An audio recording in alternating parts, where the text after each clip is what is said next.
It took firefighters 3 days to contain April's Rhodes Memorial fire on Table Mountain. In its wake, several historical buildings at the University of Cape Town and surrounds, including a popular restaurant, were left gutted. A charred landscape. Since then, Sandparks, which suspects arson in this case, has been trying to rehabilitate the area by felling hundreds of trees, yet the recent weather has delayed that process somewhat. Andy Davies is with the civic group Friends of Table Mountain, and he's live with us now to discuss this. The tree felling had begun, and a lot was supposed to happen towards the end of November. Why is it important, first of all, for that felling process to be completed, and how close are we to getting that site safe and fully accessible to the public? Good morning. So it is important for Sandparks to fell those trees because they are a danger to the public. So we fully support the Sandparks cutting those trees down. And as far as I know, the manager of Sandparks has confirmed that by mid-December they would be able to access the main section of Rhodes Mem.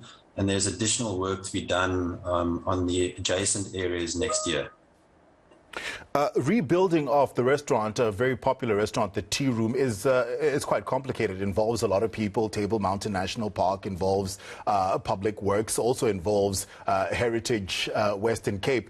What's the process in that regard, and how far along are we? Is it possible to rebuild the restaurant?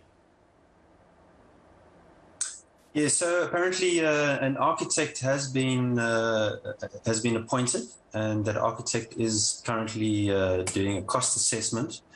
As you said, it is a bit of a complicated process. It involves the Department of Public Works and Heritage.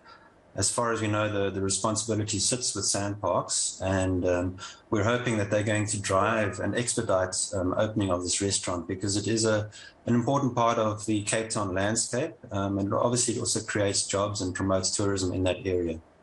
While the restaurant wasn't being used, there were reports of vandalism. There were wires that were stolen. The infrastructure that remained had been vandalized. Has there been anything done to stop the situation from getting worse?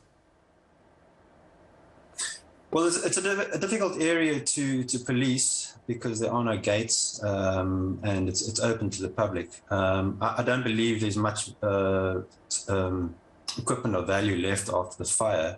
That whole restaurant will need to be rebuilt. So for us, the vandalism is not a major concern. What is a much bigger concern for us is the fact that we need to get that restaurant rebuilt and get that area developed, because it has a huge amount of potential in terms of tourism and allowing the people of Cape Town valuable access to the mountain.